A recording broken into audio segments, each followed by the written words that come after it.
Organic মেহেদি কিভাবে apply করা উচিত?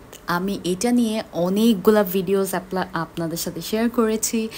আপনাদের সাথে টেকনিক বলেছি, আপনাদের সাথে দুঃখ, সুখ সব কিছুই শেয়ার করেছি। আজকে আবার সেই অর্গানিক মেহেদির ডিটেইল শেয়ার করতে এসেছি আপনাদের সাথে। হোপসো একটু হলেও হেল্প হবে।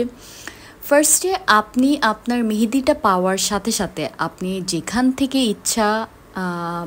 থেকে ইচ্ছা বললে ভুল হবে, আমি আমার অর্গ্যানিকের ব্যাপারটা আপনাদের সাথে শেয়ার করি, তাহলে হচ্ছে আমার মেহেদির টেকনিকগুলো আপনারা বুঝতে পারবেন। হোপসো একটু হলেও হেল্প হবে। কথা রিপিট করে বললেও মাঝে মাঝে একটু জড়িয়ে যায়। আপনারা মন খারাপ করবেন না, আমার কথা বোঝার চেষ্টা করবেন কি বলতে চাচ্ছি। যাই হোক, সেটা হলো পাখি ডাকছে। আমার বাসা না একদম 9 তলায়। অফ টপিকে গল্প করছি। আমার সেই কোন ছাদে জানি মোরগও পালে, সেটার আওয়াজও পাই। পাখি ডাকে সারা রাত, কুকুর বিড়াল সব ডাকে, সব কিছু টপ ফ্লোর থেকে আমি সব কিছু শুনতে পাই। যাই হোক, আপনারা সাইড থেকে একটু একটু আওয়াজও পেতে পারেন। আমি অজপাড়া গায়েও থাকি না, কিন্তু আমি জানি না কেন অদ্ভুত অদ্ভুত সাউন্ড আসে। আমার ফ্রেন্ডদের সাথে কারোর সাথে গল্প করতে নিলে তারা আমাকে বলবে, কি ব্যাপার তোর বাসায় সব ডাকে কেন? যাই হোক, সেটা হচ্ছে অর্গ্যানিক মেহেদি হাতে পাওয়ার সাথে সাথে, আমাদের থেকে যদি মেহেদি দেন হাতে পাওয়ার সাথে সাথে আপু ডিপ ফ্রিজে রাখবেন। ডিপ ফ্রিজে কোথায় রাখবেন? মাঝে মাঝে আমরা আইসক্রিম রাখি সাইডে, হ্যাঁ, সাইডে রাখলে দেখবেন মাঝে মাঝে একটু নরম নরম হয়ে যায়। অর্গ্যানিক মেহেদি সবচেয়ে ভালো আইসক্রিম যে জায়গায় ফ্রোজেন থাকে, আইস কিউব যেখানে সবচেয়ে ভালো ফ্রোজেন হয়, সেই চেম্বারটাতে রাখবেন। এই জিনিসটা হচ্ছে মাছ মাংস যেমন সবচেয়ে ভালো ফ্রোজেন করে রাখলে খুব ভালো একটা রেজাল্ট পাওয়া যায়। একদম সাইডে থাকলে অনেক দিন হয়ে গেলে মাঝে মাঝে ঝামেলা করে, নরম হয়ে যায়, গন্ধ হয়ে যায়। আপনি খুব ভালো বক্স করে, এয়ারটাইট বক্স করে, যারা 6 থেকে 9 মাস 1 বছর রাখতে চান, দেশের বাইরে নিয়ে গিয়েছেন আমার থেকে পারচেস করে, তারা এয়ারটাইট একটা বক্সে করে সবচেয়ে ভালো ফ্রোজেন হয় এই চেম্বারে রেখে দিবেন। এখন কথা হচ্ছে, আপনি একবার বের করলেন, একটুখানি দিলেন, বাতাস ঢুকলো, আবার রেখে দিলেন, আবার বের করলেন, এরকম করলে না মাঝে মাঝে রং কম আসার পসিবিলিটিস থাকে।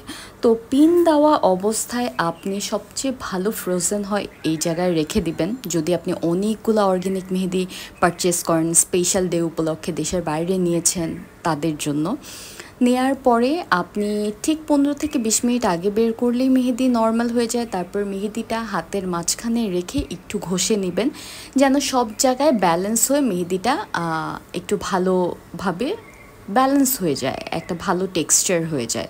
কারণ মেহেদির মাথাতে বাতাস ঢুকে মাঝে মাঝে 1 ইঞ্চির মতো কালোও হয়ে যায়, এটাও হতে পারে মেহেদির বাতাস লাগলে। তো 1 ইঞ্চি পরিমাণ ফেলে দিয়ে আপনি টিস্যু পেপার দিয়ে এক্সট্রা কোনো পানি থাকলে কোণের গায়ে সেইটা একদম সুন্দর করে মুছে নেবেন।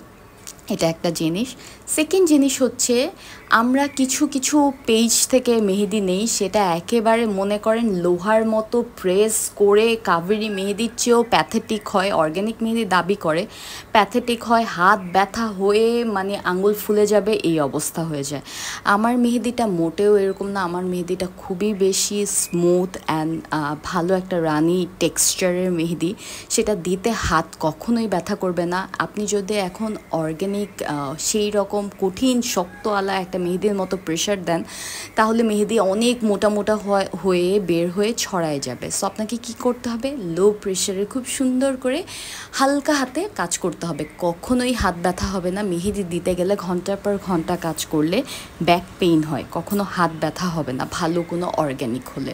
যেটা বানানো মেহেদির আমরা আসলেই বানিয়ে থাকি যে আরামদায়ক যেন হয়, কাজ করতে সুবিধা হয়, সেই জন্য এরকম মেহেদির টেক্সচার আমার কাছে মনে হয় এটাই বেস্ট। ওকে, দেন আপু মেহেদি অ্যাপ্লাই করার পরে আপনি জোর করে তুলে ফেলবেন না, আস্তে আস্তে মেহেদি উঠে যেতে দিবেন। মেহেদি এমনি শুকিয়ে গেলে জোর করে ঝরে ঝরে পড়ে যায়। মেহেদি হাতে থাকা অবস্থায় আপনি যে কোনো কাজই করতে পারবেন, শুকনা টাইপের, মোবাইল টিপা বলেন, কাউকে খাবার সার্ভ করা বলেন, আস্তে আস্তে আপনি সবই করতে পারবেন, শুধু হ্যান্ড ওয়াশ করবেন না। যখন ধরেন অনেকক্ষণ আপনি 4-5 ঘন্টা হয়ে গেছে আপনি জেগে আছেন, লাস্টের দিকে সরিষার তেল দিতে পারেন, হাত ওয়ার্ম হয়, ব্লাড সার্কুলেশন বাড়ে।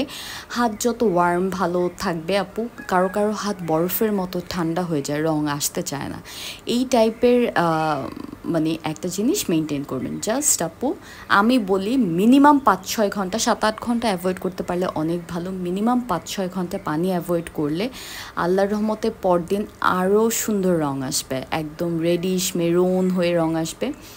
ঠিক আজকে মেহেদি অ্যাপ্লাই করলে কালকে রেডিশ মেরুন রংটা আসবে, এরপর দিন একদম কালচে মেরুন হয়ে যায়। একটা ভালো অয়েল যখন ইউজ করা হয় অবশ্যই রং ভালো আসবে।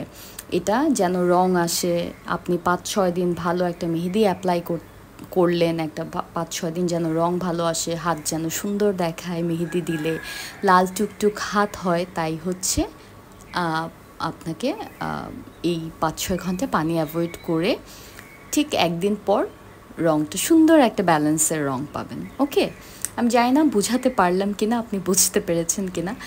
যখন উইন্টার হয় তখন আমরা বলি যে হাত অনেক ঠান্ডা থাকে, ওয়েদারের জন্য অনেক উইন্টারে অনেক হাত আসলে বরফের মতো হয়ে যায়, তখন আমরা বলি যে ক্লোভ হিট নিতে হবে, লেবু চিনি দিলে এক্সট্রা লং টাইম। এখন আর লেবু চিনি দিলে হাত অনেক আঠা চিটচিটা হয়ে যায়, সেটা করার কোনোই দরকার নাই, কারণ তখন ইচ্ছা করে কি হাত ধুয়ে ফেলি। এর চেয়ে বরং আমি পানি অ্যাভয়েড করি, এটাই বেস্ট। আমার যতগুলো হেনা স্টেইনের ছবি আমি পিকচার শেয়ার করেছি সবগুলো আমার করা ব্রাইডাল কাজের হেনা স্টেইন। আমি স্পেশাল রিকোয়েস্ট করে ক্লায়েন্টদের থেকে রিকোয়েস্ট করে করে পিকচারগুলো নিয়েছি। ইভেন কিছু কিছু মানুষ নিজেরা এই টেকনিকগুলো অ্যাপ্লাই করেও আমাদের থেকে আপু এত সুন্দর রং পেয়েছে। সেম কোন, আমি যেই কোন ইউজ করি সেম কোন আপনাদের সার্ভ করি, আমি একদম চেঞ্জ করে কিছু করি না। মাঝে মাঝে আমার খুব বেশি মন চাইলে আরও বেশি পাতলা টাইপের করে গোলাই, যেন একদম পানি পানি মেহেদি হয়, আমার ওটা দিয়ে কাজ করতে হেভি শান্তি লাগে, আমার খুবই ভালো লাগে। আমার কাছে মনে হয় কি মেহেদি প্রেশার দেওয়ার আগেই বের হয়ে যাচ্ছে।